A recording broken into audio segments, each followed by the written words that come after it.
Hey guys, tonight we begin with something a little darker, a time of plagues, punishments and pottage.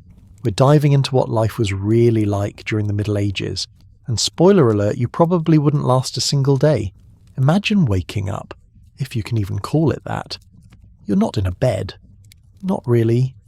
It's a rotting pile of straw stuffed into a saggy linen sack clumped with hay and mystery bugs. Your blanket is wool, thick, heavy, and scented like a barnyard caught on fire and then immediately doused in cold goat milk. You're 22 years old, but your back feels 87. Welcome to 1325. So before you get comfortable, take a moment to like the video and subscribe, but only if you genuinely enjoy what I do here. And let me know in the comments where you're tuning in from and what time it is for you. It's always fascinating to see who's joining us from around the world. Now dim the lights, maybe turn on a fan for that soft background hum, and let's ease into tonight's journey together. You open your eyes. Bad news, you're not alone. Your entire family is sleeping on the same dirt floor, pressed together like pickled sardines. There's Uncle Baldrick snoring with his mouth open. There's your sister's 3 kids all crawling over each other. And that weird cousin who never left after the solstice feast 2 years ago. Still here. Still weird. The sun hasn't risen yet, but the church bell tolls like it's personally offended by your sleep. Its deep clang cuts through the fog of your dreams like a frying pan to the face. That's your alarm clock, and there's no snooze button unless you count the flea bites begging you to scratch in protest. You sit up or try to. The room is cold, icy cold, the kind that settles into your joints and whispers, "I hope you enjoy arthritis before breakfast." The fire went out hours ago, and your hut is expertly designed to trap zero heat whatsoever. There's no insulation, just wooden planks with generous gaps that invite wind rain, and whatever woodland creatures felt like visiting last night. Your house, if we're being generous, is a one-room shack with a thatched roof, a dirt floor and no windows. And yet somehow it still manages to smell like everyone's secrets. The scent. Oh, it's a medley. A delicate bouquet of goat mildew, stale beer, and whatever died under the floorboards last harvest. You breathe through your mouth. It doesn't help. Your bed. Technically it's a mattress. Realistically it's a compressed pile of straw, hay and body heat layered lovingly with parasites. Fleas, lice and possibly something with legs you've never identified. And yes, they bite. All the time. Think of them as unwanted roommates who never pay rent and eat your skin.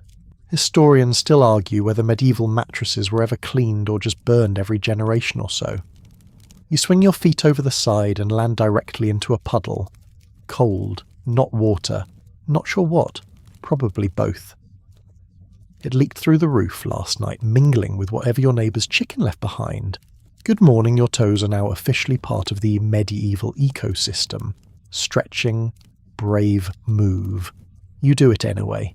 Your knees crack like someone stepping on dried twigs. Your spine pops loud enough to wake the pig in the corner. Yes, there's a pig in your house. 2, actually. You don't own them, they just live here now. No privacy. Ever. You dress, sleep and think in public. Everyone hears everything. Conversations, arguments, flatulence. It's all one shared family playlist. You've never closed a door for personal space because there is no door. Just a curtain that flaps in the wind and sometimes hits you in the face for no reason. And just when you think it can't get worse, you remember the roof. It leaks. Always. It's not if it's when. Last week it rained so hard you had to dig a trench inside to redirect water away from Grandma's cot. You now understand why people built castles, but guess what? You're not in one. You rub your eyes and yawn, but your breath tastes like regret. You haven't brushed your teeth because you don't own a toothbrush. You chew on twigs sometimes. That's the extent of your dental care. Your gums are bleeding. One tooth is probably already plotting its escape. You shuffle across the room to check the fire pit. It's out. You poke the ashes like that's going to help. It doesn't. You sigh and grab a splintery log with the confidence of someone who's been disappointed before. Time to restart the fire, assuming the flint works, your hands don't cramp, and nobody used the last dry straw for bedding. Outside, a rooster crows like it's being personally strangled by dawn. The frost on the ground sparkles like diamonds if diamonds were cold, wet and hated you. You step outside to pee in the bucket, more on that in the next section, and instantly regret being born. The air hits your face like betrayal. Your breath fogs the sky. Your tunic is no match for this wind. Your shoes, you don't have any. You're barefoot. Again. Because the pair you owned last spring fell apart, and the local cobbler is more interested in repairing your lord's fancy boots than your peasant flippers. Welcome to your day. You've been awake for 12 minutes and already you're exhausted, chilled to the marrow and nursing 7 new bites and a splinter. And this is the best part of your day. Nature calls, loudly, and it does not care that it's barely sunrise or that your feet are numb from the stone-cold floor. There is no flush, no porcelain bowl, not even a rustic wooden seat with a little heart carved into it. Just a bucket. A battered wooden one tucked behind the hut where dignity goes to die. You shuffle toward it, shivering in your single wool tunic that smells like last week's stew, your knees already regretting the walk. The bucket is full. Of course it is. Uncle Baldric had a rough night with some questionable turnip wine, and now the bucket is officially a biohazard. You sigh. Deeply. Your breath clouds the frigid morning air as you do your business next to the bucket instead. On the ground, behind a tree, wherever. Because in medieval Europe, indoor plumbing isn't a concept, it's a witch's fantasy. When you're done, you grab the bucket anyway because it's your turn to empty it. A cherished daily ritual. You hoist it very carefully and walk to the street, which is already glistening with what can only be described as last night's collective regrets. There's no sewage system, not even a shallow gutter, just the middle of the road. Now tradition requires you to shout Gardilou before hurling the contents from the window or doorway. That's Old French for watch out below, although people mostly ignore it until it's far too late. You do your duty, fling the filth and hope it doesn't splash back. Historians still argue whether this primitive sanitation method actually helped reduce disease or just made the plague slightly more theatrical. The town smells exactly like you'd imagine, part barn, part outhouse, part. Should we check on that smell or just live with it? The cobblestones are slick with a stew of chamber pot runoff, horse droppings and the occasional fish head. There's a rumour that pigs used to roam freely and help clean up, but the pigs unionised and walked out 2 summers ago. If you're lucky enough to live in a larger town, there might be a public latrine. Don't get excited. This is not a place of relief. It's a wooden bench with holes shoulder-to-shoulder seating and zero privacy. You sit next to your neighbour knees, touching, making awkward eye contact, while trying to pretend neither of you is here for the same horrifying reason. Ventilation. None. Paper. Forget it. Most folks wipe with straw leaves, a scrap of cloth or their own hand if things get desperate. One night reportedly used a live goose. Once. Toilet paper won't be invented for centuries, and even then only emperors in distant China are using it, and even they're not exactly writing Yelp reviews. Back home you try not to step in anything as you rinse your hands with a bit of yesterday's beer. Soap exists, technically, but only if you're rich. Most peasants just rub their hands in ashes or sand. It sort of works. And by sort of we mean not at all. You might think that castle dwellers had it better. Fancy bathrooms, moats as waste disposal units. It's true, sort of. They had garderobes, a lovely term for a hole in the wall that drops your waste directly into the moat below. Problem solved, right? Well, not quite. See, moats are not magical. They're glorified toilets, full of waste bacteria and the occasional swimming rat. And yes, enemies knew this. There are documented cases of attackers scaling up the waste chute. Nothing says we've breached the castle walls like popping out of someone's medieval toilet. One unfortunate lord reportedly caught a soldier crawling in through the garderobe and thought it was a ghost. Which, to be fair, is probably what you'd assume too if someone emerged from your toilet wearing armour and wielding a dagger. But back to you. You've survived your morning ritual, managed to not slip on the cobblestones and only gagged once. Success, sort of. You start to understand why people back then didn't smile much in portraits. Life smelled bad. Their homes smelled worse. And their personal hygiene was at best theoretical. The entire system was designed for maximum public exposure and minimum dignity. It wasn't that people wanted to live this way, they just didn't have a better option. The Romans had developed sophisticated sewage systems 1,000 years earlier, but after the fall of the empire much of that knowledge was lost, abandoned or deemed too pagan. Yes, people forgot how to build toilets. They literally flushed that knowledge down the metaphorical drain. You shuffle back inside your breath puffing like smoke signals. Your family is stirring. Someone just stepped in something unfortunate. Nobody says anything. That's just life. One of the younger kids giggles and points at your shoes or lack thereof. You mumble something about not needing shoes to empty a bucket. The joke's on them. Your feet are now medieval popsicles with bonus tetanus. You collapse onto a stool, your joints already protesting the next movement. The fire still isn't lit. You make a mental note to do it after breakfast, assuming there is breakfast, assuming anything good ever happens again. But you made it. You conquered the bucket, braved the street river of doom and didn't fall into the moat. That's a win. You glance around and realise everyone else is just as grumpy, tired and semi-feral as you are. There's comfort in that. Misery, it turns out, really does love company, especially in the Middle Ages. And now with the worst part of the morning behind you, it's time for the second worst part. Breakfast. Breakfast in medieval Europe isn't something you look forward to. It just happens to you. You don't bounce out of bed dreaming of Eggs Benedict or smell fresh cinnamon rolls wafting from the kitchen. No one is grinding coffee beans or frothing oat milk. Your only real hope is that today's bowl of pottage doesn't contain something that meowed last night. You gather with your family around the central fire pit. It's still not lit. The air is damp, the smoke from last night's embers curls like a ghost above the ashes, and the only thing warm in the room is your steadily growing sense of dread. Breakfast is being ladled into wooden bowls with a spoon that has seen too much. Pottage. Again, it's always pottage. Pottage, for those who don't know, is a thick beige-ish stew that's less of a recipe and more of an ongoing experiment. It's made of whatever's left. Barley, onions, maybe a turnip. Possibly the same turnip from yesterday. It's been simmering in the same cauldron for days, maybe weeks. New ingredients are added on top of old ones. Think of it like a soup with commitment issues. Today's batch is extra gloopy. You poke at it with your spoon, hoping to find something exciting. A bean, maybe. No luck. Just a suspiciously squishy thing that might have once been a beet. Historians still debate what ingredients truly made up a typical pottage, but the consensus is this. It was mostly sadness and roots. Next to your bowl sits a chunk of medieval bread. Calling it bread is generous. It's hard, dense, the colour of disappointment.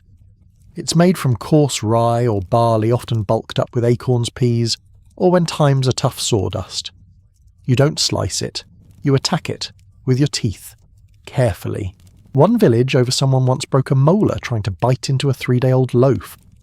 The baker's response should have soaked it in ale first. Fair advice, really. Speaking of ale, yes, you're drinking beer for breakfast. Small beer, technically.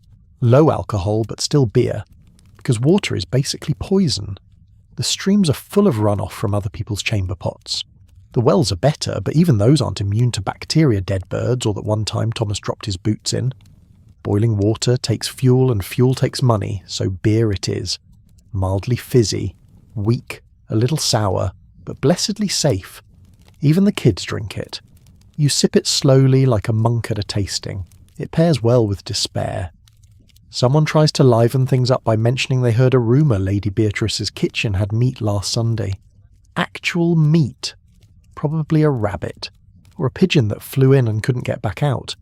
Either way, they feasted. You nod, pretending not to be jealous, but your stomach growls like a small angry dragon. You chew your bread.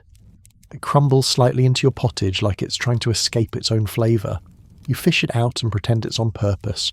Your meal is technically warm, but not warm enough to cancel the cold draft slithering in under the door.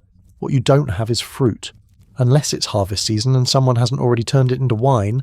Apples are rare, berries even more so, and citrus. That's a fairy tale told by sailors. Spices. Forget it. A pinch of pepper costs more than a new tunic. Cinnamon might as well be powdered gold. Nutmeg is so valuable that there are wars fought over it. So your breakfast is seasoned with salt, if you're lucky. If not, it's just the taste of boiled roots and quiet regret. Butter. Only if your cow didn't die last week. Cheese maybe. but it's probably hard, sour and sweating in the corner of the table like it's nervous about being judged. There's always turnips, though. Oh yes, boiled, mashed, raw, diced, haunting your dreams. Turnips are eternal. You've eaten so many you're convinced your DNA now includes traces of root vegetable. Historians still argue whether pottage varied significantly by region, but in every account one thing is certain: it wasn't glamorous. It wasn't even enjoyable. It just kept you alive. You take another sip of beer, it's barely cool, a fly lazily hovers above the rim. You swat it away with the resigned grace of someone who's done this every day since age 5. No one else bats an eye. It's just part of the ritual. Across the table, a child sneezes directly into the pottage pot. You freeze. Everyone freezes. The mother slaps the back of his head lightly and mutters something about manners, but the pot is stirred anyway. The germs are now part of the flavour profile, a hint of snot and shame. But here's the thing. You eat it. Everyone does. Because hunger doesn't care about hygiene. The bread is hard, the beer is warm, and the stew might be 10% contagious, but you're grateful. Because there's something in your belly now, and that means you get to keep moving. For another hour, maybe another day. You scrape your bowl clean not because it's delicious, but because wasting food is a luxury you don't have. Not when the next meal isn't guaranteed. Not when one bad harvest could turn your entire village into a cautionary tale. Someone lets out a long sigh. It's not dramatic, just tired, just human. And with that, breakfast ends. No plates to wash, just wipe the bowls with bread crusts and pass them down. Someone starts piling wood for the fire. Another grabs a dented bucket to fetch water again, more on that later. And you stand, stretch your spine and prepare for the real work. The sun's barely up. You've eaten barely enough. And your day, the long, grueling, mud-covered, back-breaking part, is just beginning. You've eaten your sad medieval breakfast, if we can call turnip glue and beer a meal, and now it's time to get dressed. Not that it'll make much of a difference. Your wardrobe consists of exactly one outfit. One. A single, scratchy, vaguely tunic-shaped piece of fabric that you've worn every day for the past several months. You reach for it from the peg on the wall where it hangs limply, still damp from yesterday's rain, or the condensation of your collective family breath. It's made of wool, coarse brownish grey wool spun from the sheep that occasionally wanders past your hut and glares at you like it knows something. Which, to be fair, it probably does. You slip it over your head, wincing as the seams catch on your already irritated skin. No undergarments, no layers. If you're lucky, maybe a linen shift underneath threadbare and riddled with holes, but let's not get extravagant. Fashion in medieval Europe isn't about expression, it's about survival. And even then it's a bit of a stretch. Laundry. Good one. Clothes don't get cleaned, they get aired out. Maybe. On sunny days. Which are rare. You might beat them with a stick, rinse them in a stream, or rub them with ashes. Soap exists, but it's basically a lye brick that burns your skin and leaves your tunic smelling like regret and goat. You sniff the armpits, instantly regret it. But it's all you have, so you wear it anyway. You've become one with the funk, a human soup. Historians still debate whether medieval peasants changed their clothing weekly, monthly, or only when it disintegrated in public. Evidence suggests until it falls apart was the leading method. You try to adjust your tunic. It itches in ways you can't politely describe. The collar rubs your neck raw. The sleeves hang weird because one got scorched near the fire last week. You tried to mend it, but the needle snapped, and now there's a sad patch stitched on with what might have once been pig bristle. You reach for your belt, a strip of rope, not for style, but to hold the whole mess together. You loop it around your waist, tucking in a small pouch. What's inside a hunk of hard bread, maybe a borrowed spoon, and a single rusty nail that might come in handy for something. Medieval utility belt activated. Now let's talk shoes. If you have them, they're bad. Flimsy leather slabs held together with twine, no soles to speak of and about, as waterproof as a slice of bread. No left or right distinction, just two medieval foot prisons that exist to remind you how much mud weighs when it dries into a single hardened crust. You slip your feet in carefully and feel the sharp stab of a pebble you missed yesterday. You shake it out.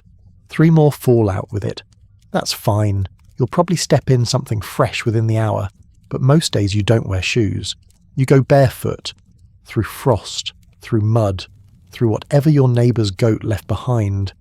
Your feet are more callous than skin now, a glorious patchwork of blisters, scabs and embedded straw. You try not to look. Now that you're dressed, if that's the word, let's talk about what your body's going through. You itch, constantly. Fleas and lice live rent-free in your tunic seams. Bedbugs trail you like tiny haunted roommates. You scratch your arm with a wooden spoon, trying to be casual about it, but it's a full-blown siege down there. Everyone's infested. Nobles, monks, kids. It's the great equalizer.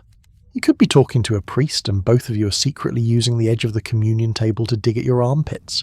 Nobody says anything. It's just life. You scratch behind your ear and pull away a tiny louse.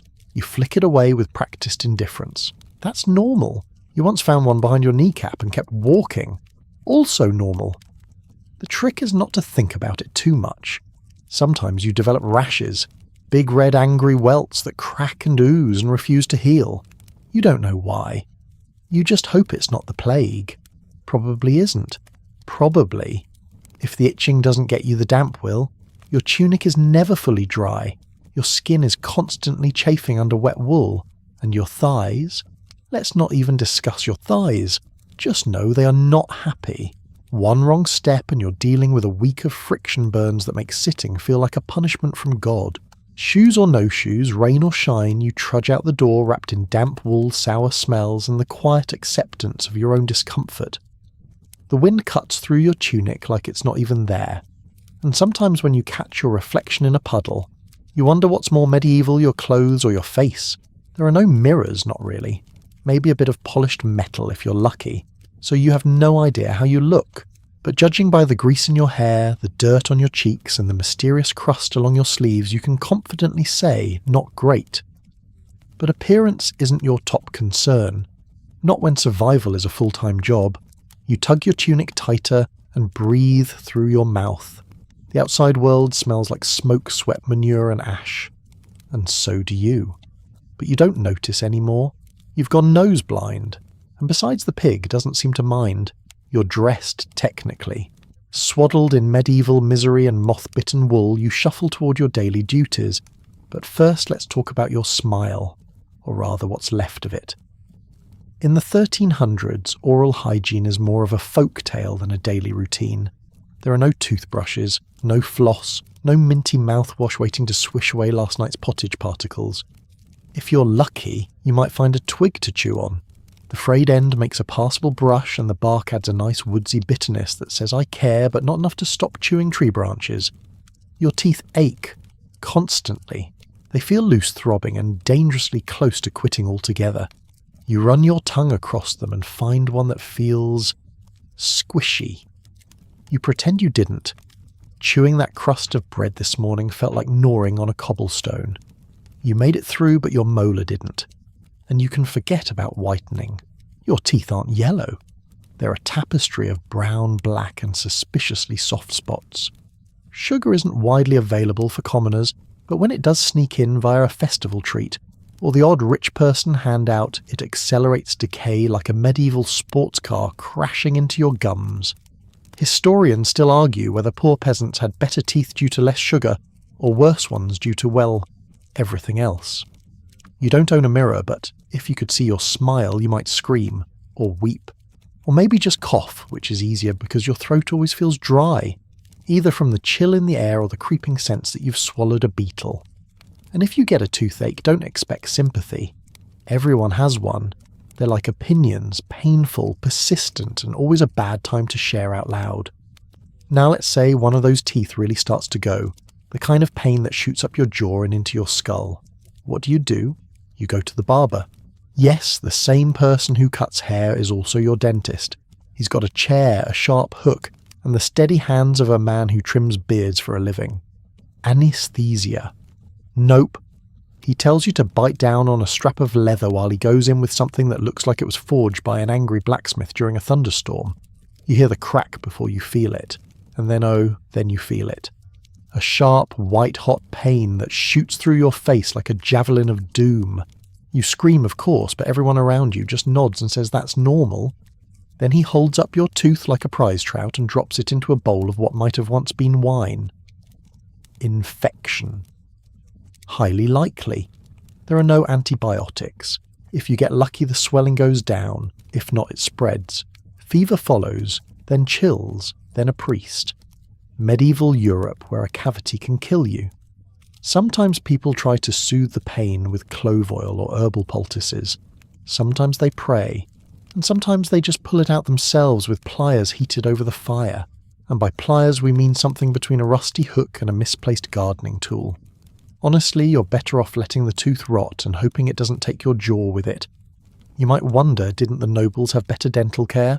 Sure, in the sense that they could afford sugar wine and rich foods that accelerated their dental doom. Their teeth fell out faster but in prettier rooms. One French noble reportedly had a full set of gold teeth. Too bad he didn't have the gums to hold them. In portraits, people aren't smiling. That's not because they're brooding aristocrats with a flair for drama. It's because their mouths are war zones.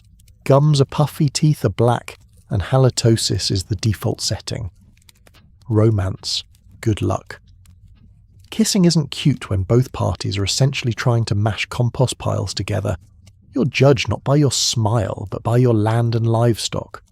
Affection is a handshake, and even that's risky. Remember, no one washes their hands. You're starting to get why love poems from the time focus so much on eyes. They're the only part of your face not actively decomposing. You step outside into the weak morning light. The sun glints off a passing chicken. A neighbour waves, revealing a smile that's 3 teeth short of legally acceptable. You wave back your own gums, pulsing in silent agony. You think to yourself, maybe today will be the day I carve a proper toothpick. One made from hazelwood like that monk in the next village who swears by it. Then you remember you used that last twig to scratch behind your ear and suddenly you're less inspired. For now, you settle for chewing on a piece of stale bread. It sort of scrapes the film off your molars, and hey, chewing makes the pain more rhythmic, almost soothing in a this is my life now sort of way. A child runs past with a loose baby tooth dangling from their mouth. You envy them, not for being young, but for still having teeth that haven't turned into calcified shame. And as you head off to begin your workday, you try to smile through the pain because what else can you do? You're still breathing, still chewing carefully, and still statistically more dental savvy than the local pig, but just barely. Now that you've eaten, dressed, and accepted that your teeth are plotting your slow demise, it's time to start the real reason you're alive work. And not the kind where you clock in sip coffee and sneak peeks at your favourite scribe's manuscript. No, your job is simple. Don't die while labouring for someone else's wealth. You step out of the hut into the morning mist. The sky is a dull grey, already threatening rain, which is funny because it rained yesterday, and the day before, and somehow the earth is both soggy and cracked like a pie crust that's angry at you. Your first stop is the tool shed, which isn't really a shed. It's a damp pile of tools leaning against a tree. You grab your hoe, not the good one, you don't own that. Just a warped stick with a dull iron blade that bends slightly every time you use it.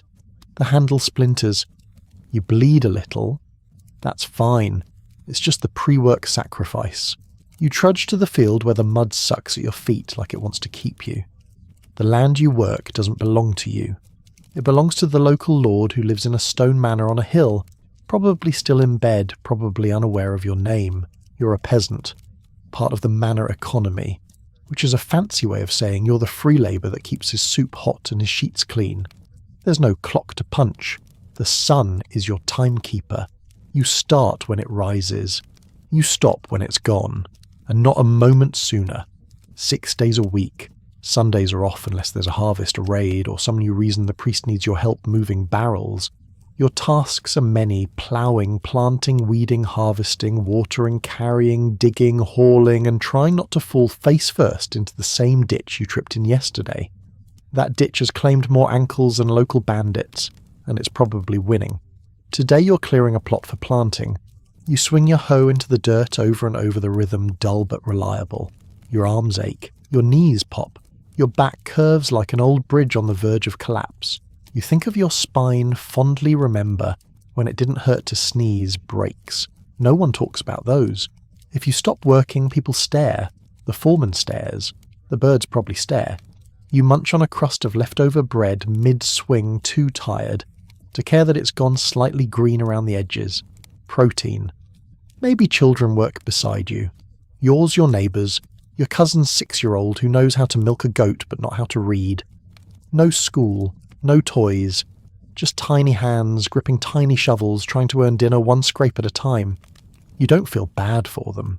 This is how you grew up too. It's tradition exhaustion handed down through generations. Historians still debate whether children started farm labour at age 5 or 6. The consensus, whenever they stopped wobbling. Women also working. They're in the fields with you hoisting baskets, digging rows, nursing babies strapped to their backs with scraps of cloth. And when they're not doing this, they're cooking, spinning wool, feeding livestock, collecting firewood, cleaning and enduring medieval patriarchy with remarkable grace. Meanwhile, the blacksmith hammers nearby has shared a cacophony of clanging misery. His hands are calloused, his face streaked with soot, and his lungs full of whatever the medieval equivalent of asbestos is. The tanner working a few plots over has the unenviable task of soaking animal hides in urine to soften them. Yes, urine. Preferably old and fermented. That smell. That's the scent of your winter boots being born. You think maybe you should have learned a trade. Then you remember the cooper who makes barrels and has a permanent dent in his skull from when one fell off a cart. He swore once and got fined by the priest for public vulgarity. Life's a wheel, and yours is made of splinters.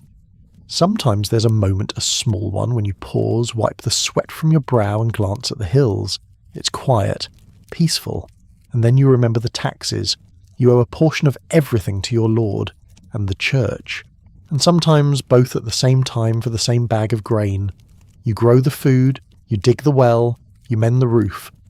But your Lord takes the harvest, the priest blesses the well, and your neighbour borrows your ladder without asking and breaks it. Even in sickness you work. Fever keep digging, bad foot use the other one. Only death gets you a day off, and even then you'd better die early in the week or you'll mess up the burial schedule. You hear bells tolling in the distance, 3 rings. Midday, time for lunch. What's for lunch? The same pottage you had for breakfast, only colder and slightly more resentful. You sit in the dirt, lean against your hoe and fish out a pebble from your boot. Your legs are trembling, your arms are numb, but your stomach's quiet for now. You glance at your neighbour who nods and says nothing. You both chew slowly. You both know there are 6 more hours before sunset. And when that time comes, you'll drag yourself back home, scrape the mud off your legs and try not to scream when your bones crack just from lying down. Work in medieval Europe isn't a path to prosperity. It's a long grinding exercise in survival. You don't dream of success.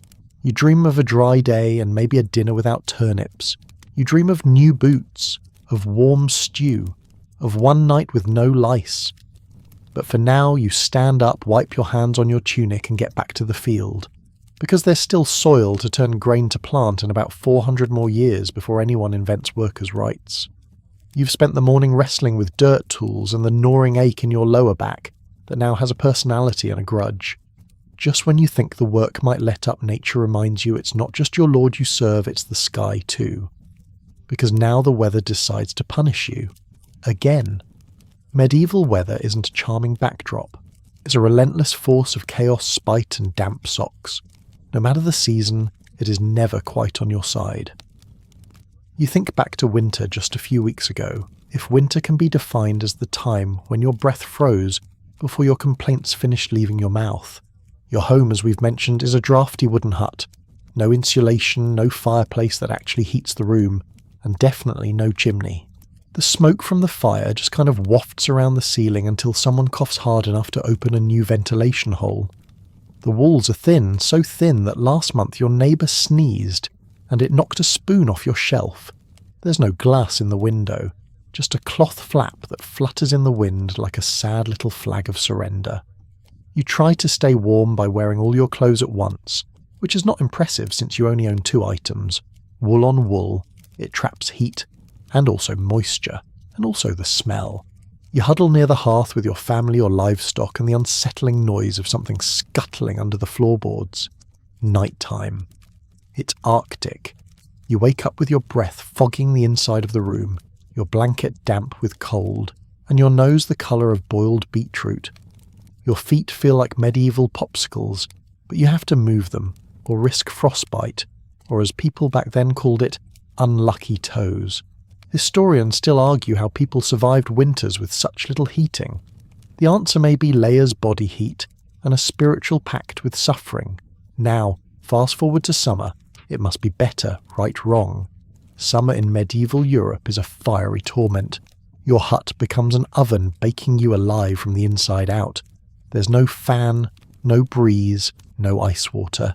Just heat, sweat, and the slow realization that even the flies have more freedom than you. You sweat through your tunic.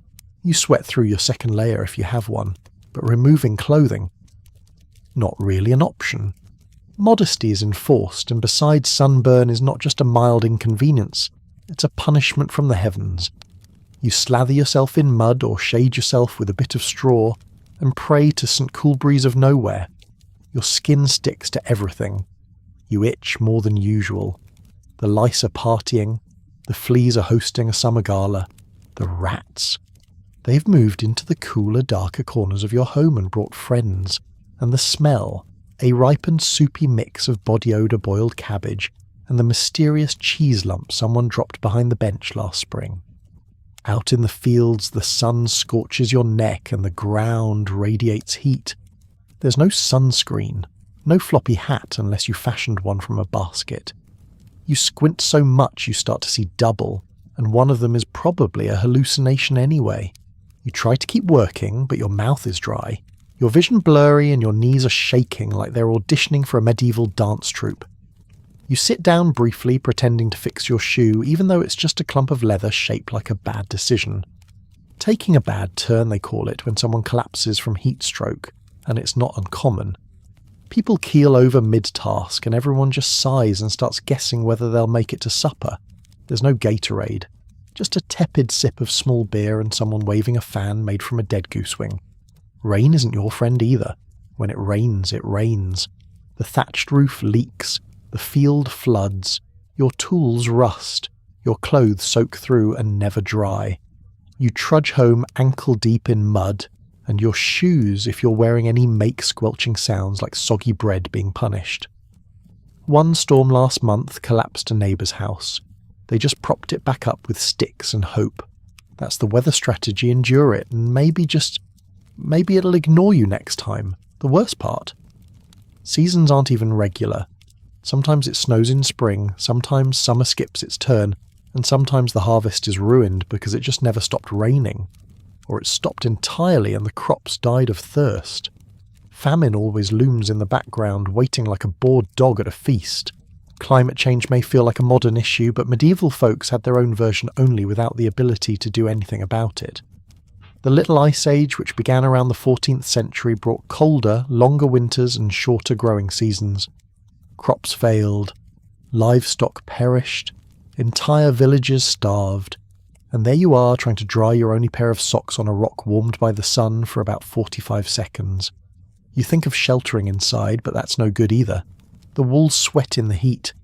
The fleas are bolder indoors, and someone's uncle is always telling long wet stories about storms that blew away half his chicken coop.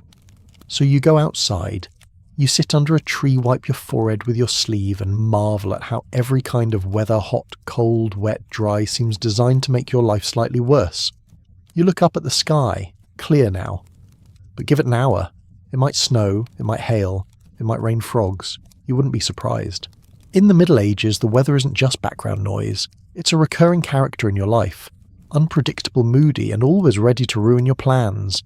And with that delightful reminder, you stand back up, brush the twigs from your tunic, and return to your chores. Because whether it's sunny or storming, there's still work to be done, and a leaky roof to ignore until next time it rains. Feeling thirsty? Want to splash some water on your face? Maybe take a sip, rinse the pottage aftertaste out of your mouth, or wash off the sweat that's practically fermenting on your skin. Cute idea. But here's the problem in medieval Europe. Water is not your friend. It's trying to kill you quietly, invisibly, and with no remorse. You start with the stream nearby. It looks nice. sparkling in the sun, rippling over stones, bubbling like it was sent from heaven. You kneel beside it, cup your hands, and then pause. Because you know better. Somewhere upstream, someone probably dumped a chamber pot, or a dead goat, or both. The water may look fresh, but it's teeming with bacteria, parasites, and microscopic regrets. And since nobody has invented water purification tablets or even figured out germ theory, you have exactly two options: drink and risk violent intestinal rebellion. Or don't drink and wait for your tongue to resemble a dried-out mushroom. This is why beer is breakfast. Not because anyone's trying to have a party at dawn, but because it's safer. Small beer, low alcohol, just enough fermentation to kill off the worst of the pathogens. Children drink it. Pregnant women drink it. Your grandma drinks it. And yes, it still makes you burp during church. If you're fancy, say a wealthy merchant or minor noble, you might have access to a well. The well is better, sort of, until a local goat falls in, or a neighbour dumps their bathwater too close, or it runs dry in summer, in which case back to the stream you go with a silent prayer that the ducks haven't been doing their business upstream again. And don't even ask about rain barrels. Yes, people collect rainwater. No, they don't cover the barrels. So you've got bird droppings, insect larvae, moss, and the occasional frog that decided to retire early. Historians still debate just how much people understood about waterborne illness. Some argue medieval folks knew certain sources were dangerous, just not why. Others think most of the awareness came from trial and extremely unfortunate error. Either way, the result is the same: water, danger. So even the act of taking a drink becomes a cautious gamble with your intestines. And what about washing? Oh dear, that's a whole separate tragedy. Bathing is not a daily event. It's not even a weekly event. In fact, people are suspicious of it. There's a widely held belief that bathing opens your pores. An open pores are an open invitation for disease. So instead of washing off the grime, people just keep it. Like a protective shell of filth. Your skin has layers, clothes, dirt, sweat, and more dirt. It's a natural armour. You don't wash it off. You nurture it. Like a garden. A horrible, itchy, smelly garden. Now, bathhouses do exist. Communal ones, mostly. Heated tubs, steam rooms, and gossip. Some are clean, some are questionable. And some are very questionable. Over time, bathhouses gain reputations not just for bathing, but for, let's say, extracurricular activities. The church isn't thrilled.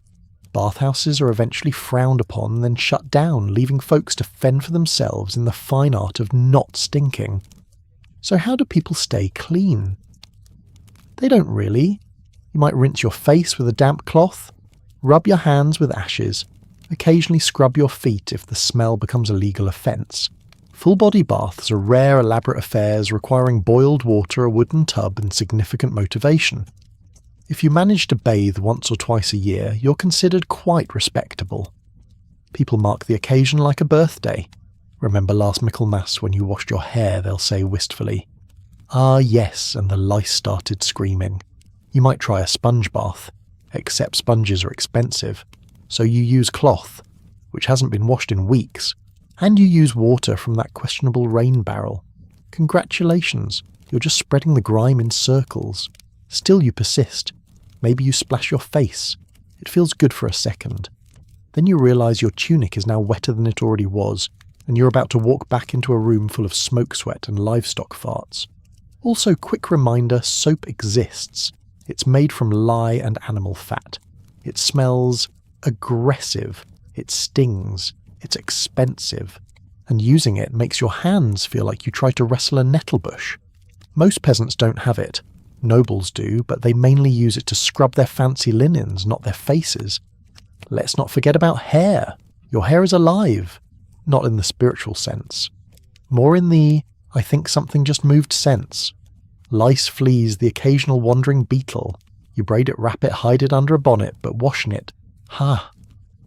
Only if the stars align the well is full, and you're in a reckless mood. Even then, good luck getting the tangles out. Combs are made of bone or wood. They snap, frequently, and every tug pulls out more than knots.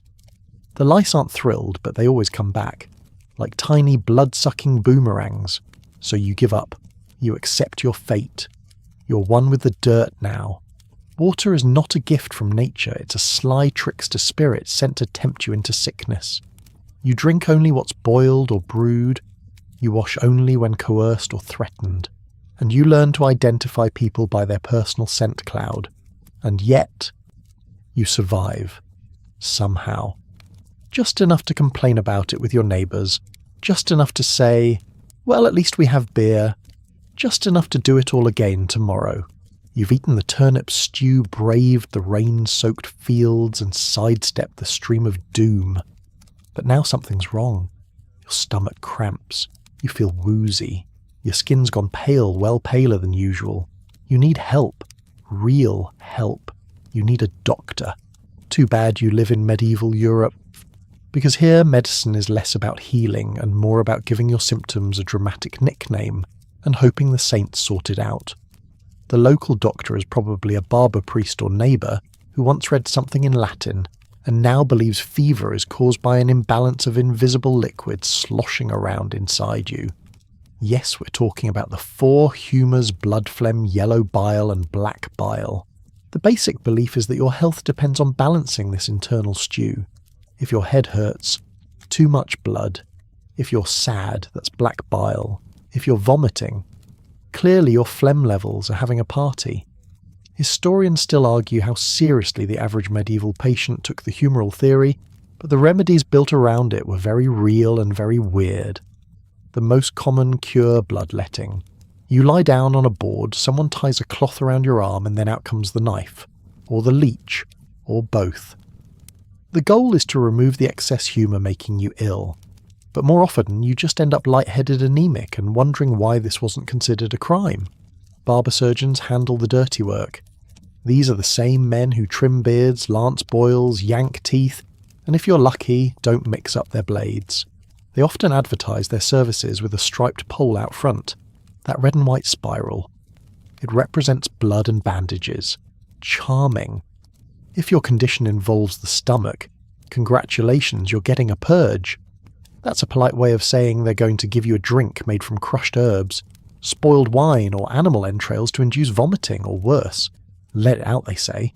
Cleanse the body. You nod and brace yourself for a long, awkward afternoon. Broken bone. No problem, just splint it with sticks, wrap it in cheesecloth and tie it with twine. Hope for the best. If it doesn't heal right well, now you walk in a charming zigzag. At least it'll be easier for your neighbours to recognise you. If things get worse, say a fever rash, or that nagging cough that makes you spit something green, it's time to call the priest. Because now you're either cursed, possessed, or on the receiving end of divine punishment for eating that sausage during Lent. You confess. You receive a blessing. Someone lights incense and waves it around like a medieval air freshener. You're given a relic to hold. A bone, a medallion, maybe a toe from a saint or something claimed to be a toe. You don't ask questions, you just clutch it and try not to die. And if you do die, at least the paperwork's simple. But maybe you're in a town with a real physician. Someone trained at a university in Salerno or Paris who owns actual books and charges enough silver to bankrupt a small hamlet. He arrives wearing long robes, and a cap smells of herbs and candle wax and asks deep questions about your stool. He might prepare an elaborate remedy: crushed beetles and honey, powdered frog bones, boiled nettles mixed with goat bile. He might even prescribe music fasting or a change of scenery, all of which would be easier if you weren't stuck in a one-room hut next to your cousin snoring. Some doctors consult astrology. Your illness may be blamed on Saturn's unfortunate alignment, or Mars being cranky again. A physician might refuse to treat you until the stars give the all clear. Sorry your bile is off, but Mercury's in retrograde. Come back Thursday. Let's say none of that works. Your symptoms get worse. Now your neighbours start whispering. Maybe it's not a sickness. Maybe it's a curse. Maybe someone looked at you funny. Maybe it's the widow with the herbs. Maybe you are the widow with the herbs. Congratulations. You might be accused of witchcraft. You're coughing, dizzy, confused, and now people think you made a pact with demons because you keep muttering in your sleep and the cat won't come near you. A bad combination of symptoms can get you a visit from the magistrate and trial by ordeal. Which brings us to another delightful practice: diagnosis by torture. Let's see if your wounds are fake, they say as they dunk your hand in boiling water. If it heals quickly, you're innocent. If it festers, you're guilty. Either way, you're now burned and sick. Of course there are bright spots. Some monks and nuns keep medicinal gardens. They grow mint, sage, lavender and other herbs. They make salves and teas. These remedies sometimes help. Sometimes. But they're slow, mild, and often overshadowed by the town's preference for more dramatic gestures like draining half your blood, or chaining you to the church door until your demons get bored. There's no penicillin, no anaesthesia, no sterile equipment. The idea of washing hands before surgery won't be accepted for several hundred years. Tools are reused, sometimes heated over a fire, not for sanitation, but to scare the illness out of your body. That's the plan. Still, you endure. You chew on willow bark. You wrap garlic in cloth and tie it around your ankle. You hang herbs over the doorway, and somehow if you're very lucky your body fights it off. You recover. Slowly. You start to walk again. Your appetite comes back. People smile at you. You're a survivor, not of a disease but of the cure. And when someone else gets sick, you pat them gently on the back, hand them a leech and say, "You'll be fine, probably." You made it through medieval medical care with your limbs mostly attached and only a minor beetle-based trauma. Now it's dinner time, a moment of respite perhaps, a chance to sit down, relax and enjoy a hearty meal. Absolutely not. Because here in the Middle Ages, your evening meal is not comfort, it's another endurance test. Let's set the scene. You return home after a full day of manual labour, you're muddy, itchy, sore and spiritually one draught away from collapsing. Your hut is dark except for the flickering glow of the hearth where something vaguely edible is boiling in a dented pot. The smell is faintly alarming. Dinner is once again pottage. Of course it is. It's always pottage. The same bubbling brew from this morning, from last night, from last week. It's less of a dish now, and more of a tradition.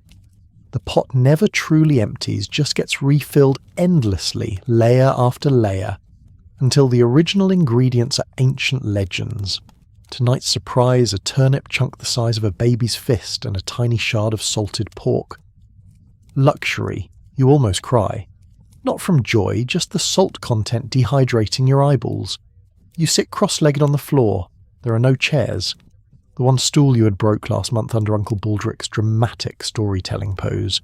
Your bowl is carved from wood, and it's developing a soft spot. You scoop up a ladleful of stew, and do not ask questions. That's the rule. Asking questions about dinner only leads to learning too much. And the bread. Let's talk about it. Medieval bread is a challenge. It's coarse, dense, and can often double as a weapon. It's made with rye or barley, sometimes oat, sometimes desperation. In bad years it's stretched with bark clay sawdust or mashed peas. In really bad years it's made with ergot-infected rye, a mouldy fungus that causes convulsions, hallucinations, and occasionally death. Historians still debate how common ergot poisoning was, but the phrase dancing plague isn't just a metaphor. Entire villages have been known to twitch and shimmy their way into the afterlife thanks to one contaminated harvest. So yes, that bread might make you trip metaphorically, or literally. If you're lucky, someone brought home a bit of cheese. A hard, chalky wedge that smells like old feet but tastes like slightly older feet. Still, it's protein. It's precious. You nibble it reverently. Now how about meat laughs in medieval peasant meetings for saints' feast days? For weddings? For bribes? You might get salted pork once a month, a strip of rabbit if someone gets lucky, or the odd pigeon that makes a fatal landing decision. Fresh meat almost never. Preservation is key. You smoke it. You salt it. You hang it in a cool room and hope the maggots lose interest. Caught hunting in the Lord's forest, that's poaching. Punishable by fines, imprisonment, or, depending on your mood and your Lord's dinner plans, death. Seriously. Your dinner could literally get you executed. But tonight no meat. Just a mystery root vegetable that nobody can identify and everyone is too tired to care about. Your jaw clicks as you chew it. You suspect it might have been a parsnip, in a past life. And what are you drinking? That's right, small beer. Again, it's warm now too. You sip it slowly, wondering if it'll help numb the pain in your jaw from chewing that bread. Spoiler, it doesn't. Maybe you fantasize about fruit. Fresh, juicy sweet. But unless it's autumn, and unless the rats haven't already gotten to it, and unless you're not saving it to ferment into wine, you're out of luck. Fruit is a seasonal delicacy, or in your case, a fond memory passed down by candlelight. And don't even dream about sugar. It's so rare, it's basically currency. A pinch of it is worth more than your shoes. Nobles bake tiny cakes with it. You lick a spoon that once stirred it and call it dessert. There are no spices in your kitchen. No cinnamon, no pepper, no nutmeg. Those come from far-off lands and cost more than a year's rent. The only flavour you're getting tonight comes from salt, if your household even has any. Salt is precious, sometimes even locked in a box. You season your stew by accidentally dropping your tears into it. Now with your bowl empty and your stomach halfway convinced it was fed, you lean back. You try to enjoy the fire. The flames dance, casting shadows on the walls where cobwebs sway gently in the draught, and a mouse makes eye contact with you from across the room. You nod politely. This is your dinner ritual. No forks, just spoons and fingers. No napkins, just sleeves. No second helpings, just the soft buzz of disappointment. The priest once said that suffering during meals brings you closer to God. Tonight you feel very close. And yet as you glance around your hut, your family slumped in silent chewing the baby asleep in a basket. The smoke swirling toward the ceiling, you feel something else. Not joy exactly, but survival. You made it. You lived another day. You even got a hint of salted pork. So you wipe your hands on your tunic, toss the bread crust to the corner where the mouse bows in thanks, and start preparing for bedtime. Because you'll need every bit of energy for tomorrow's round of exciting medieval labour, unexpected skin rashes, and another gourmet helping of mystery pottage. Dinner's done, your stomach's full well half full. Or more accurately, it's no longer growling loud enough to startle the chickens. You'd think now's the time to relax, wind down, maybe slip into a post-pottage food coma. But not so fast, because before bed there's one more thing you must do. Prove to God, your priest, and everyone within earshot that you're still spiritually worthy of not being struck down in your sleep.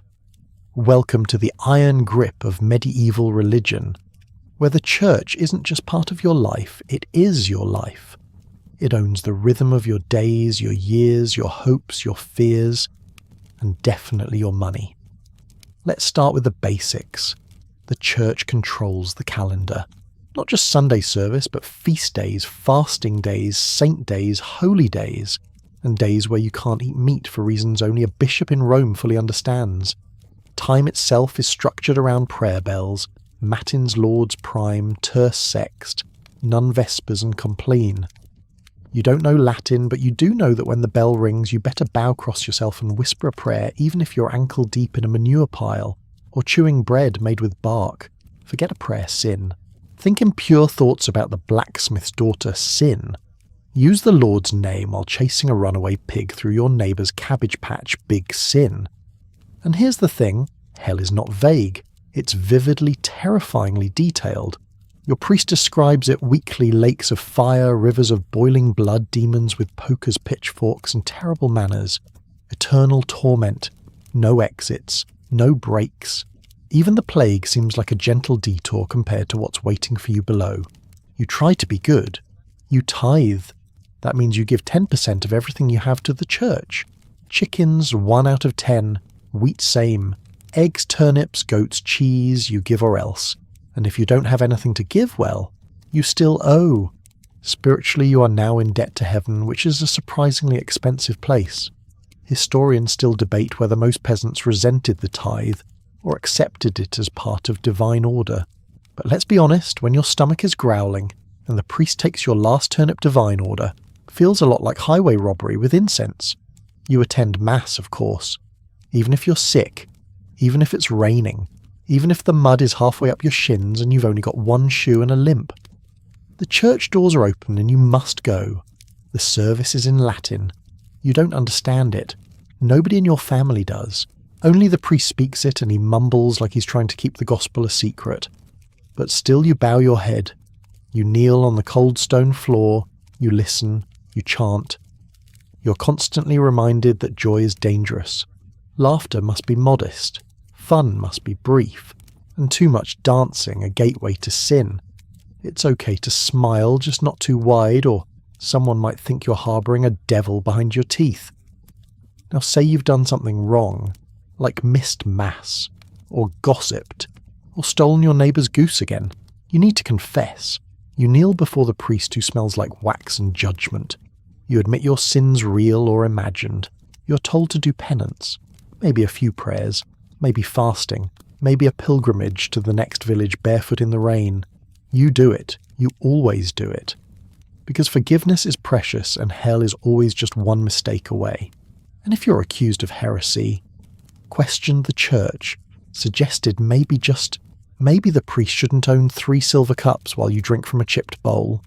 Careful, that's how people end up flogged, jailed, or if things escalate, burned. Witchcraft. Even riskier. If you're a woman outspoken, unmarried, or have an herbal remedy for a headache, congratulations, you're suspicious. Someone has a rash. You might have caused it. Milk turned sour. Your fault. A chicken laid an egg with a weird spot on it, the devil via you. People are burned for less. And yet, despite the fear, the fire, the guilt, the tithes, and the endless rules, the church is still the centre of community. It's where babies are baptised, couples are married, and the dead are blessed. You may grumble, but when someone passes away, it's the priest who stands by the grave. It's the bell that tolls. It's the prayers that give comfort, even if you don't quite know what they mean. So tonight, before you curl up in your straw mattress, you kneel beside it. You clasp your hands. You whisper a prayer. Not just because it's expected, but because deep down in this cold, difficult life, you hope there's something better waiting after it. Something warmer, safer, kinder.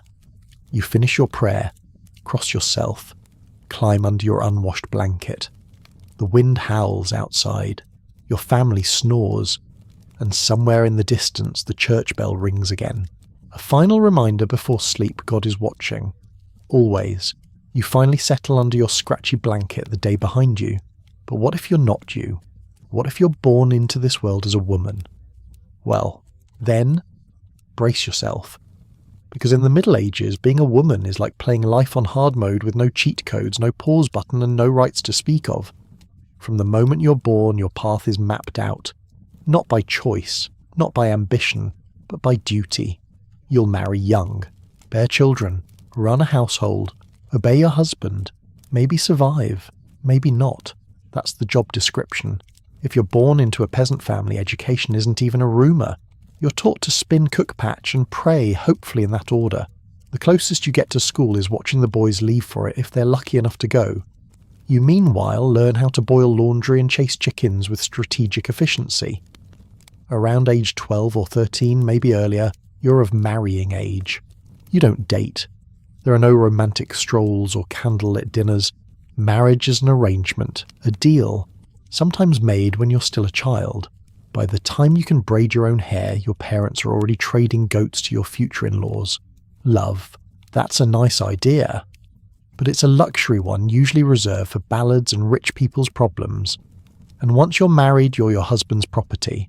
Literally. He controls your labour, your body, your reputation, and even your clothes.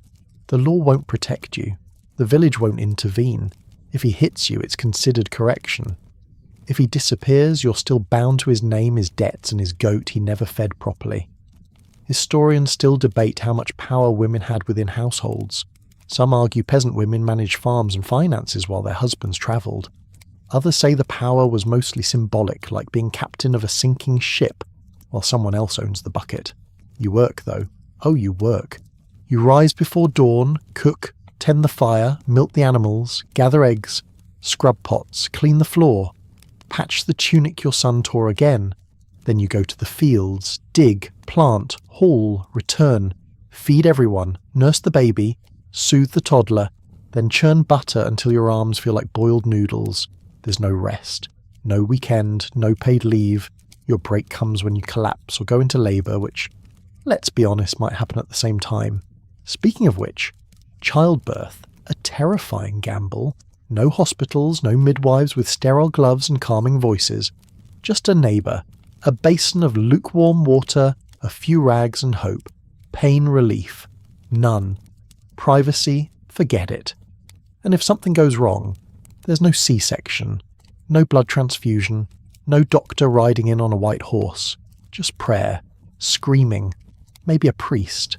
And childbirth doesn't just hurt, it kills. Often. For many women, labour is their final act, a heroic effort rewarded by a shallow grave and a few whispered prayers. You've seen it. You've helped bury friends, sisters, your own mother maybe, and yet every year you do it again. Because that's expected. Because survival is about producing heirs and feeding mouths. And women do both. And if you survive, congratulations. Now you get to raise a baby with no diapers, no formula, and no medicine. Just swaddling intuition and the constant fear of fever. You breastfeed while spinning wool, rock the cradle with one foot while stirring porridge with the other. If you're lucky, you get 2 hours of sleep. If not, your baby wakes you every hour with cries that echo off mud walls and into your very soul. Don't expect thanks. Don't expect help. This is motherhood medieval style. Now imagine you're a woman without a husband. If you're unmarried, people stare. You're suspicious. What's wrong with you? Why hasn't anyone claimed you? Maybe you're too smart, too outspoken. Maybe you know too much about herbs. Uh-oh. Witchcraft alert. An unmarried woman with knowledge of healing midwifery or the moon cycle is one bad rumour away from being accused of consorting with demons. A wart on your hand evidence. A cat that follows you familiar. A neighbour's cow died. You clearly hexed it. Trials for witches range from trial by water, throw her in a river and see if she float. Guilty sink. Oops, sorry to burning public shaming or exile. And sometimes you're punished simply for being different, or for speaking out, or for not speaking out. And don't think that joining the church solves it. If you become a nun, you're still locked behind convent walls under vows of silence and obedience. Your worth is tied to your humility. Your freedom is as thin as the veil on your head. Even noble women with their silks and servants face shackles of their own. Their marriages are arranged for alliances. Their movements are monitored. Their letters are read. One wrong flirtation, and they're whisked off to a convent faster than you can say illicit glance. And yet in all this struggle women endure. They form quiet bonds, pass down knowledge, teach daughters how to survive. They bake, they plant, they care. They hide herbs in baskets and wisdom in lullabies. They sing softly while stitching seams that keep the family together literally. In stories and songs, men fight wars. But women, they fight every single day for food, for health, for safety, for dignity. And most of the time they fight without being seen. So tonight when you think of the medieval world, don't picture just knights and castles. Picture the woman in the field, the mother beside the fire, the girl at the loom, strong, silent and overlooked. She's not just a background character, she is the story. By now you've slogged through cold mornings, chewy bread and social rules that would make a tax collector blush. You've dodged diseases, outsweated the sun, and survived childbirth with no help beyond prayer and a particularly supportive wooden spoon. But don't relax just yet, because in medieval Europe there's always one more danger lurking around the corner: punishment, and not just the poetic karma kind. We're talking about the loud, public, skin-on-the-line kind. Theft, disrespect, gossip, accusation. From your neighbour who still hasn't forgiven you for borrowing her bucket without asking, you're now on the church's or the local lord's radar. And once that happens, you're not facing a stern warning. You're about to take centre stage in a very creative justice system. Let's say you stole a loaf of bread. Out of hunger. Because your children were crying and your pantry consisted of dust and a single wrinkled onion. Doesn't matter. You're caught. You're hauled to the village square and now the whole town gets to watch you be corrected. Maybe you lose a hand. Maybe you're tied to a post and whipped. Maybe you're thrown in the stocks where you sit for hours, head and hands locked in place as people throw vegetables, insults, or whatever they can find. One kid brings a dead frog. He's very proud of himself.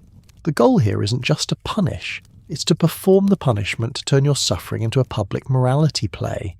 So others get the message, do not step out of line. Historians still argue whether public punishments actually reduced crime or just traumatized everyone equally. Either way, they were disturbingly popular. Then there are the special devices.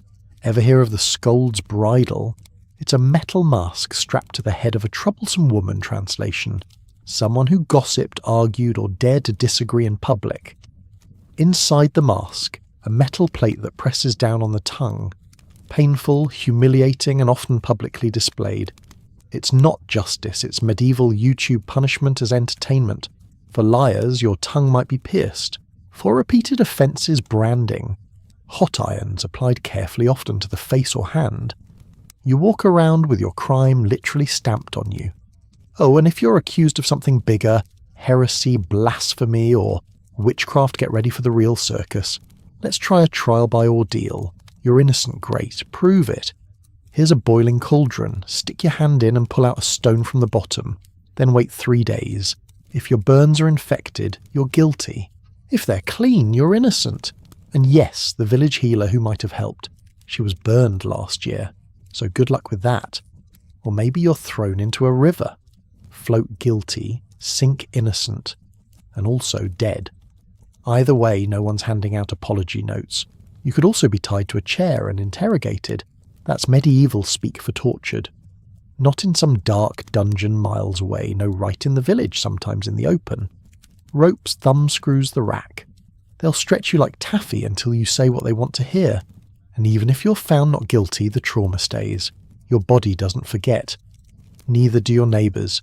And next time something goes wrong, a cow dies, a child gets sick, the sky looks weird, they might remember that time you didn't drown fast enough and raise eyebrows. Executions.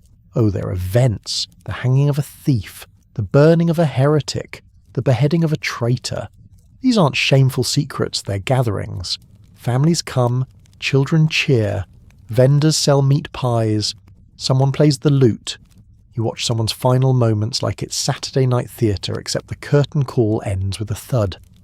There's no dignity, no appeals, and very little mercy. And don't assume being noble gets you off the hook. Nobles get fancier methods beheading usually. Swift if the executioner's sober, but if not, it might take a few swings. Everyone pretends not to notice, but you can feel the tension in the crowd. Then there's war. Violent, frequent, and often, for reasons no one fully understands. You're drafted into a conflict because your lord has a feud with someone whose cousin sneezed during mass. You're handed a rusted weapon and sent off to glory, which usually means dysentery in a muddy field miles from home. You survive the battle miraculously, but now you return with injuries. No veteran benefits. Just scars, trauma, and a limp you'll explain for the rest of your short life. Violence isn't the breakdown of the medieval world. It is the world. It lives in the law, the punishments, the casual fights in taverns, and the routine beatings inside homes. Yes, domestic violence is not only common, it's legally accepted. A husband can discipline his wife or children as he sees fit as long as he doesn't kill them. If he does well, depends on how many turnips he grows for the manor. And then there are the informal punishments. A boy gets caught stealing an apple, he's whipped by the merchant. A girl is suspected of being loose, she's ostracised, followed whispered about until she flees or disappears. No trial, just rumour. And rumour in the Middle Ages is as powerful as any blade. So you walk carefully, you speak softly, you don't challenge authority, you don't steal even if you're starving, you don't speak out even if you're right. You don't stand out even if it means fading completely. Because in this world, survival isn't about strength, it's about not being noticed, and so you lower your head. Avoid eye contact, keep your hands clean. Or at least cleaner than the next person's. Because all it takes is one wrong word, one bad moment, one angry neighbour, and you're tomorrow's entertainment. You've survived public punishments, narrowly avoided being labelled a heretic, and learned that medieval justice often works like a particularly vengeful board game. So maybe now you can look forward to getting old, retiring to a simpler life, sipping warm beer on your porch, swapping stories about the good old days when turnips only cost one chicken feather. Except that's not going to happen, because in the Middle Ages you don't get old. Not really. If you make it past age 40, you're not just middle-aged, you're a local legend. People might call you the old one, and not necessarily with affection. More like awe, maybe fear, possibly concern. Let's start with the math. The average life expectancy hovers around 30-35 years, but that number's skewed by the fact that nearly half of all children die before age 5. That's right. Infant mortality is brutally high. So if you're listening to this comfortably curled up in bed older than 35 with most of your teeth and no plague sores, you're basically a unicorn. Historians remind us that many adults did live into their 50s or even 60s, especially if they survived childhood, had decent nutrition, and weren't trampled by a runaway ox. But those were exceptions, and even if you made it that far old age wasn't exactly a golden era. By your late 20s, your spine already sounds like a gravel path underfoot. Your joints ache from years of bending, hauling, and sleeping in positions best described as folded like firewood. Your hands are calloused, your vision's fading, and you've had a persistent cough since the feast day of St. Squinchy 3 winters ago. Your teeth. We've covered that. Let's just say you're more gum than grin these days. Women, of course, face their own gauntlet. Many die during childbirth, some after. Those who survive multiple pregnancies enter middle age with permanent exhaustion, chronic pain, and the emotional burden of burying at least one child, because almost every mother does. There are no retirement plans, no pensions, no silver hair and sunset walks by the river. If you're old, you still work. Maybe not in the fields, but inside, mending, spinning, watching the children, whispering warnings about that one neighbour who talks to his sheep a little too much. If you're a widow, your fate depends entirely on who's left in your family tree. A kind son-in-law might take you in. A greedy nephew might not. You're home. Still the same drafty hut. Still one room. Only now you can't get up without groaning and your knees pop with such intensity that the chickens startle every time you move. And yet there's respect.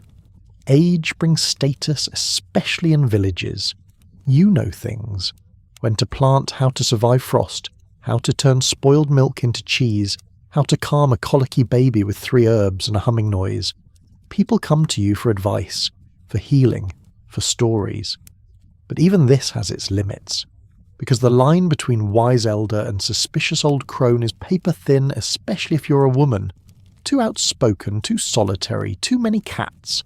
Oh, suddenly you're a witch, again. Even as a man, you're not off the hook. If you can't contribute anymore, if your hands tremble too much to carve or your back won't let you lift water, you're seen as a burden. Resources are tight. Winters are harsh. And compassion, though it exists, often bends beneath the weight of hunger. And when the end comes, it's not peaceful. Maybe it's an infection from that scratch you got last week. Remember the one from the rusty nail? It festered. Now your arm is hot and swollen and you have chills. There are no antibiotics, no doctor. Just that travelling tanner who says his cousin rubbed a goose liver on a similar wound and survived. You try it, you don't survive. Maybe you eat spoiled grain. You didn't know it was tainted with ergot, that fungus that mimics LSD and tetanus at the same time.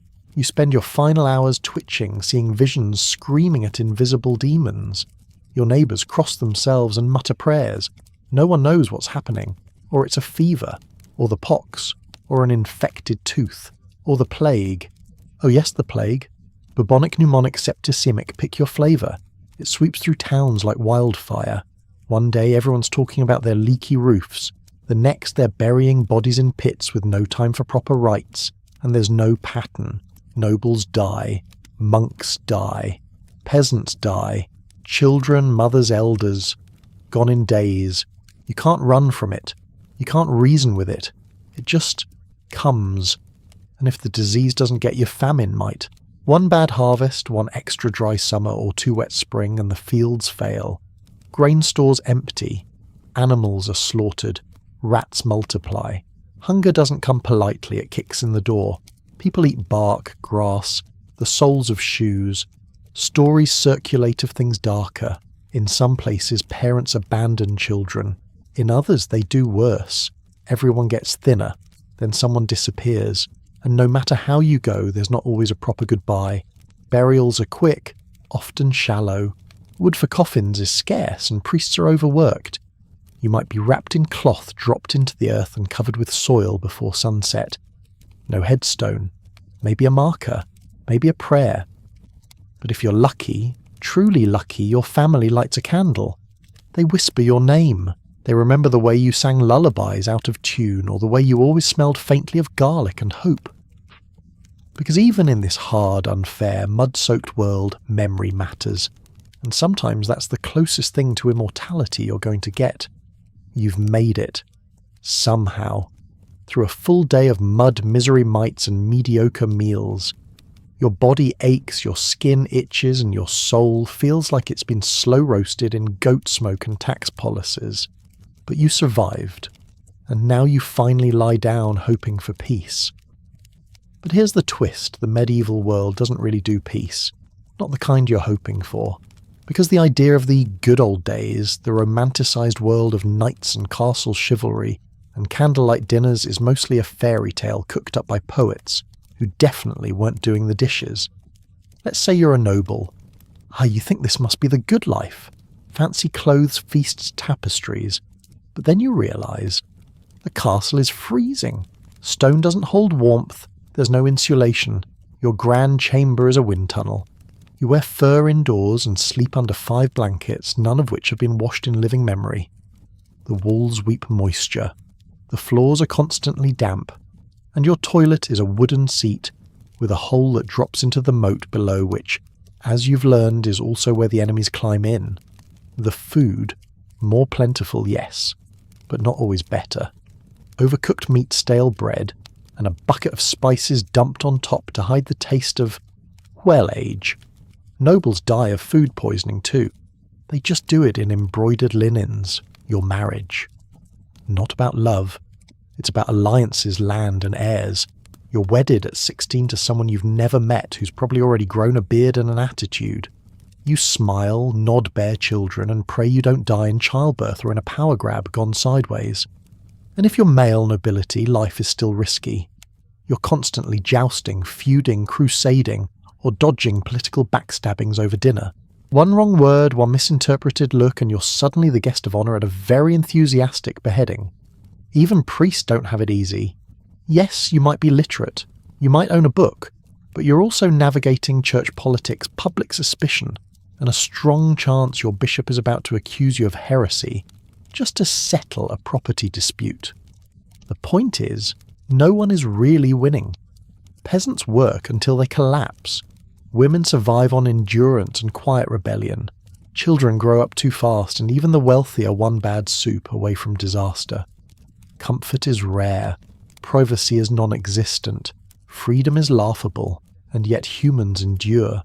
They find joy where they can, in songs sung while spinning wool, in stories told around the fire exaggerated until even the chickens get nervous, in laughter even if it's mostly about someone falling into the latrine again.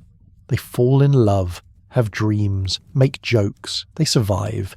Even the smallest things matter. A good harvest, a dry roof, a baby's first steps, a warm hand, a good pair of shoes, they celebrate those.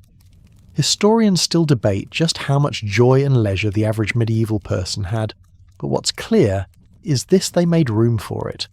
Not because life was easy, but because it wasn't. And that's what made joy essential. So tonight, as you lie in your soft bed under clean sheets, with a glass of safe water and central heating keeping the night air at bay, take a moment. Think of that medieval you, the one who trudged through life with resilience and mud on their boots, the one who made it to the end of the day again and again with nothing more than grit beer and a slightly terrifying tolerance for turnips, and maybe say thank you to them, to the ones who endured so you wouldn't have to. Now breathe, settle in, let the weight of history drift gently from your shoulders. You're not in 1325 anymore. You're safe, you're warm, you're free. Good night. Wind down begins below, do not speak or scroll too quickly. The hearth has gone quiet. The pottage pot simmers low, nearly empty. The fields lie still under a blanket of mist, and the church bell has rung its last. Your limbs are heavy now, not with work but with rest. The kind of rest they only dreamed of after days without mercy. The lice are gone, the roof doesn't leak, and no one will ask you to scrub the chamber pot at dawn. There's only softness now. Clean sheets, steady breathing, the distant hum of modern comfort. Let your mind drift, not to a castle, not to a field, but to quiet. Let the echoes of clanging bells, scolding priests and bubbling pottage fade into whispers. Let your breath slow. Let your muscles melt into stillness. You've made it through the day, a very different day, a very distant world, and now it's time to let go.